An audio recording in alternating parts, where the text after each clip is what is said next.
এক নম্বর, আপনাকে ঈদের দিনে সকাল সকাল গোসল করে নিতে হবে, কারণ সাহাবেরা ঈদের আগে গোসল করতেন। 2 নম্বর, ঈদের নামাজের আগে আপনাকে অবশ্যই কিছু খেয়ে যেতে হবে, কারণ রাসূল সাল্লাল্লাহু আলাইহি সাল্লাম সকালবেলায় খেজুর খেয়ে ঈদগাহে যেতেন, যার প্রমাণ হচ্ছে সহিহ আল বুখারী 953 নম্বর হাদিস। 3 নম্বর, আপনাকে ঈদের দিনে সুন্দর ও পরিষ্কার কাপড় পরতে হবে। রাসূল সাল্লাল্লাহু আলাইহি সাল্লাম ঈদের দিনে ভালো পোশাক পরতেন। 4 নম্বর, আপনাকে ঈদগাহে যাওয়ার সময় তাকবীর পড়তে পড়তে যেতে হবে। 5 নম্বর হচ্ছে, যখন আপনি ঈদগাহে যাবেন নামাজ পড়তে, এক রাস্তা দিয়ে যাবেন, আর যখন আপনি বাড়ি আসবেন তখন আর এক রাস্তা দিয়ে আসবেন, যার প্রমাণ হচ্ছে সহিহ আল বুখারী 986 নম্বর হাদিস। 6 নম্বর, আপনাকে ঈদের নামাজ আদায় করতেই হবে। রাসূল সাল্লাল্লাহু আলাইহি সাল্লাম নিয়মিত ঈদের নামাজ আদায় করতেন। 7 নম্বর, ঈদের দিনে যখন একজনের সঙ্গে আরেকজনের দেখা হবে অবশ্যই শুভেচ্ছা বিনিময় করতে হবে। সাহাবীরা একে অপরকে দোয়া দিতেন। 8 নম্বর হচ্ছে, আপনাকে ঈদের দিন খুশি প্রকাশ করতে হবে, মনকে সবসময় হাসি খুশি রাখতে হবে। ইসলাম কিন্তু আনন্দকে উৎসাহ দেয় সীমার মধ্যে। 9 নম্বর হচ্ছে, ঈদের আগে আপনাকে অবশ্যই ফিতরা দিয়ে দিতে হবে, এটা কিন্তু জরুরি, যার প্রমাণ হচ্ছে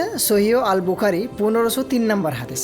10 নম্বর, পরিবারের সাথে সময় কাটানো ও আত্মীয়দের খোঁজ নেওয়া উত্তম আমল, এতে ভালোবাসা ও সম্পর্ক মজবুত হবে। তো এই ঈদের দিনে এই 10টি সুন্নাহ পালন করে চলবেন, অবশ্যই মহান সৃষ্টিকর্তা অনেক অনেক খুশি হবে।